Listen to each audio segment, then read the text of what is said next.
What's up, everybody? This is Johnny Basement, and we're back here in the basement. And what we're here to do today is talk about what everybody's been talking about since the Monday Night Football game. Damar Hamlin, his health, the collapse, the fear, the everything that has gone along with our emotions over the past couple of days. It doesn't matter what fan of a team you are. Everybody has come together to support Damar Hamlin, be there for his family, be there for every single body that's going through this situation. We're all in this together as fans from every walk of NFL life, hockey life, NBA life, baseball. Everybody's come out and come together for Damar Hamlin. This is what we're talking about right here. Subscribe, bell notice, like button, drop some comments down. Give us your thoughts on what you think about what's going on out there with Damar Hamlin and how it's affected you personally. Maybe it's affected you in your life. Maybe it's affected you and made you realize that life is freaking short, guys. I'm a New York Jets fan, but you know what? It doesn't matter. I'm a Buffalo Bills Mafia fan, a Bengals fan. I'm all in on everything the fans came out and did and the support that he got. Shout out to the EMS who was on the field within 10 seconds or less, saving this man whose heart had stopped on the field. How scary was this? Honestly, how scary was this? We have never ever seen anything like this in my lifetime. Has this happened before? Yes, it has happened before. In 1971, Detroit Lions wide receiver Chuck Hughes collapsed on the field. The difference, though, guys, the difference here is Chuck Hughes died.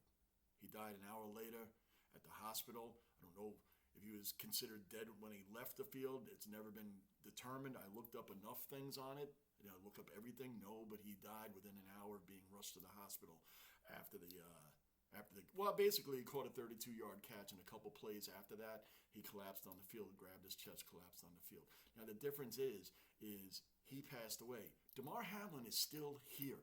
A lot of people are looking up things and asking, man, who else died on the field? No, the guy's not dead, so I'm not going to sit here and go over players that have ever passed away on the field. In answer to the one question, yes, Chuck Hughes is the only player, and hopefully remains that way. The only player to have ever passed away on the field. We didn't even want it to happen one time, let alone happen even a second time. Damar Hamlin is not gone. He's still here with us. We've seen plenty of tragedies on the field over the course of the years. I looked up a few. I wrote a few down. I went a lot of debate with myself about how I should approach this today. Do I want to come in here with a video of him collapsing? No, I don't. You know why? Because I feel that the intentions are good, showing that and talking about it, but I also feel that it's a view grabber. Oh, I can get views off this. There's people that come out and do things like that. I'm not accusing anybody of doing that with their video and, hey, I can use this to get a reaction. I can use this for my views. I'm just going to come out here and talk. I don't want to use a video. I was looking up videos of other tragedies that have happened on the field. Hey, maybe I should show this video and talk as these tragedies are being shown. No. I'm not here so I can benefit my channel and go off through views and show clips of this or nasty clips of that. And maybe that's, not the way it's supposed to be done or how people do it or don't do it. I don't know. But what I do know is I decided I'm not doing any video. None. We've all seen him collapse on the field by this point a gazillion times too many. One was too many. Seeing it live right here. I was live streaming the game. And a lot of Bills Mafia were in my live stream. A lot of my regular cellar dwellers were in here. And we sat here and watched that together and went over it together. And it was really hard to get through. Guys, the things that are nastiness out there of some people that take advantage of a situation like this for their own personal gain or is absolutely absurd. The trolls out there, you guys have no conscience, no anything. I don't understand that sort of stuff. We're not going to glorify it here. The Skip Baylesses of the world, we're not going to glorify that either by even mentioning it. We all know what he said too. He backtracked it. It doesn't matter. It's wrong. Anybody that was more concerned about why the game wasn't going to continue than this man going down and this man's family going to the hospital with him and the concern over that, people concerned about a freaking game. And there are some people that legitimately were trolling it and legitimately really were concerned that they wanted to have a game. And I shouldn't even say legitimately. Like, because it's not legitimate. It's not. So drop that word. Forget that word. There's people that were actually concerned about the freaking game because they had money riding on it, or they had other concerns with the game. A lot of these people don't even care about the sport. Don't care about the players. They look at these players as robots. Hey, these guys go out there. We're all, that's what we are as a human being. When you think about it, how many times you sat in traffic for a long time, just sitting in long line of traffic? And then when you finally start to see the light at the end of the tunnel, the traffic's breaking up, what was it? An accident on the other side of the highway, not even on our side, on the other side of the highway. Why? Because as human beings, we are attracted to tragedy. It's because why are we so attracted to it? Why do we have to show videos on Hamlin collapsing a million times? I'm not showing a video on that. Why do we have to see the accident over there? Are they people watching it because they're concerned? Some. Are other people seeing it because they want to see a massive, explosion and people flying everywhere and all this devastation? Sadly, yes, people do want to see that. People want to say, I saw that. You should have seen what this person looked like after that accident. You should have seen what this guy looked like on the field. I, me. Everybody wants to be the one to show the viral video. Everybody wants to be the one to say, I was there. Look at this. Do they really care about the situation or they don't? That I don't know. I've seen the worst I've ever seen. Me personally, on the field. I've seen 2 incidents on the field that I've ever seen live. The first was Joe Theismann's shin snapping. Lawrence Taylor and the Giants on a Monday Night Football game. I was in the 80s. I was younger, a lot younger. And his shin came through his skin in Taylor's face. It was the most disgusting injury I had ever seen. It ruined Theismann's career. It didn't take his life. The next was Dennis Byrd, 1992 or 93. Was going in to sack the quarterback, defensive lineman for the New York Jets. Was going to sack the quarterback. Came in from one side. His teammate Scott Mercereau came in from the other side. The quarterback was in the middle. The quarterback stepped up. These guys collided. Dennis Byrd hit with his head first into his teammate Scott Mercereau's body. So his head snapped back. He was paralyzed. He was on the field and paralyzed. Eventually, he did start to walk again. He did. And sadly, his life was taken in a car accident, which was unrelated to his injuries later on down the road. That was the 2 worst I had ever seen until Monday. Seeing him on that ground is still bothering me to this day. It's still bothering me to this day, 2 days later, that this man is still recovering. Bills Mafia, you guys, we're all loyal fans to our teams. The Bills Mafia is a huge shout out. They go above and beyond for their team. When they had the snowstorm a few weeks ago, they got their players to Detroit. The real Bills Mafia fans got their players to Detroit. Like, they go all out for their team. And they've struggled mightily as fans watching their team for years, like I have as a Jet fan. But the whole point of the matter is not the game. It is the person. These are real people that are out there playing. They have families. They have children. They have people that rely on them. So for a fan base to go out there and do a lot of the things that the Bills Mafia does for their team, now they have a situation. That's just team and weather. Now we have a situation where this poor man here is fighting for his life. It looks like he's going to keep his life. Thank God. He's going to keep his life. It sure looks that way, and we're going to keep it positive on here. That's why I'm not going to go over all these sports deaths that have happened in sports, not just football, but in basketball and other sports where things have happened. I have a few examples of things that have happened to people similar to where they all came out and survived, which is what Damar Hamlin's going to do, and I won't believe it any other way. The man's going to survive. He's going to come through. And there's a few examples here. One was Chris Pronger. Chris Pronger for the St. Louis Blues in 1998. Very similar situation. He got hit by a puck. Boom, right in his heart. Right in his heart. Threw his heart into arrhythmia. So it threw it out of its normal beat. He dropped on the ice, collapsed on the ice. He was revived. His life went on. He continued to play. He did. But his heart had stopped.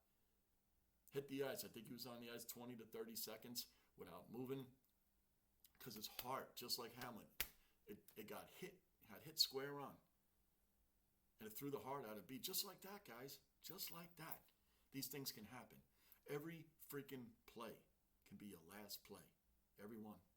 Can be a career-ending, life-threatening, any play, especially in football and hockey. Violent sports. That any play can be your last freaking play as life as you know it. Now, Hamlin could be similar to, now I have to grab this because I forgot the guy's name. This guy here, Christian Eriksen, played for the Denmark national soccer team. He collapsed on the field during a game. Collapsed on the field, similar to Hamlin. They brought out the CPR and the AED. The AED is the automated external defibrillator. That's what that is. I'm not a doctor, so if I screw that name a little bit, it basically helps with the shock system through your chest to revive the heart. He's playing again, by the way. Eriksen's out playing again. He came back March 22. He suffered this in March of 2021. He's back playing in 22. He suffered. He survived. On that field, he had a cardiac arrest. That's someone similar to Hamlin because I'm talking about survival. We're talking about positivity here, guys. Positivity. He's going to come through this. And the people that are worried about the Cincinnati Bengals game, who cares when they play? Who cares? Who cares they're playing the Patriots on Sunday? None of this even matters. And why does it take situations like this for all of us to be like, hey, man, hug your families, hug your kids.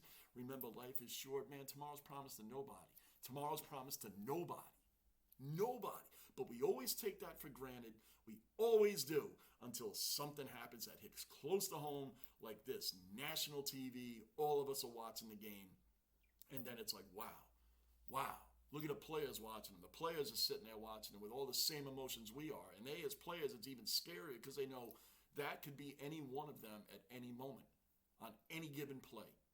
For us, Hamlin, that could be at any moment. I could drop right here. I could be gone 5 minutes from now and not know it. We treat it as such a, take life for granted. Hey, yeah, I'll be there tomorrow. You don't know if you're going to be there tomorrow. Tomorrow's promised to no one. Promised to no one. 5 minutes from now is promised to no one. And we speak as if we're going to be around for the next 20 to 30 years. Guys, at our age, we are not promised an age that we're going to live to. You have to enjoy every life every freaking day. You have to enjoy your life every freaking day. Every day. Don't take anything for granted, but these are the situations that make us really all come together, which is a beautiful thing. It shows that human nature is a beautiful thing. We're there for each other. Look at Damar Hamlin's GoFundMe account. He started it in 2020 for a toy drive every Christmas, and he's had goals of $2,500. The thing, as of this video, is over $6 million. Over $6 million. Wow. This is the support. This is the outpouring, the outcrying. This is when communities and people of all walks of life, all backgrounds come together for the support of one man.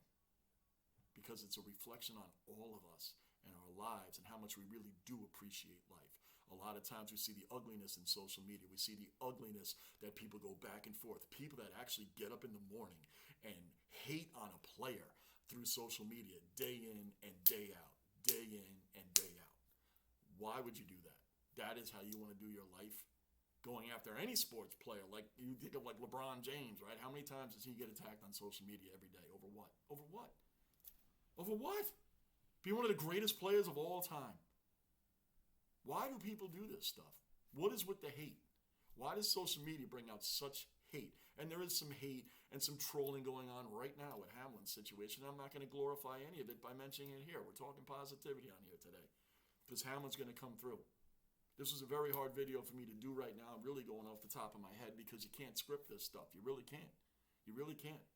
There's other things I want to say towards the people that are hating on this situation or more worried about the game or their fantasy draft or their freaking draft kings or their whatever the case.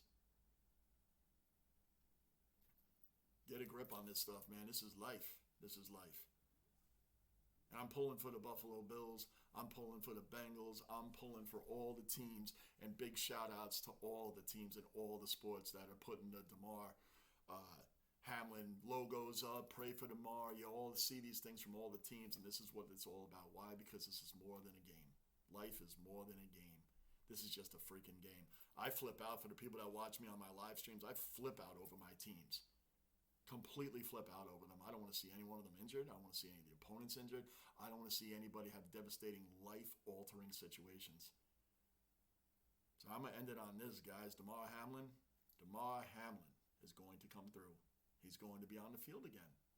This also, by the way, for the Bills Mafia and the fans that have been around, is Kevin Everett. Was the last time the Bills had a big tragedy like this on the field. And Kevin Everett, who thank the Lord, can walk today, who had damage to his C3 and C4 vertebrae on his spine in a devastating hit. He survived. He survived. He can walk. He just can't run or jog anymore, but he can walk. He lives with some pain, but he's it's part of the game. This is all part of the game. T. Higgins is beaten up, and he shouldn't be. He caught a pass, he turned, and he put his shoulder into Hamlin's chest. Completely legal football play. He did nothing wrong. He's playing the game. T. Higgins is playing the game.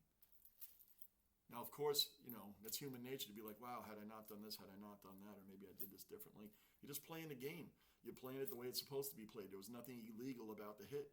You caught a pass, you're going for more yards, you put his shoulder right in his chest. It's as legal as you can get.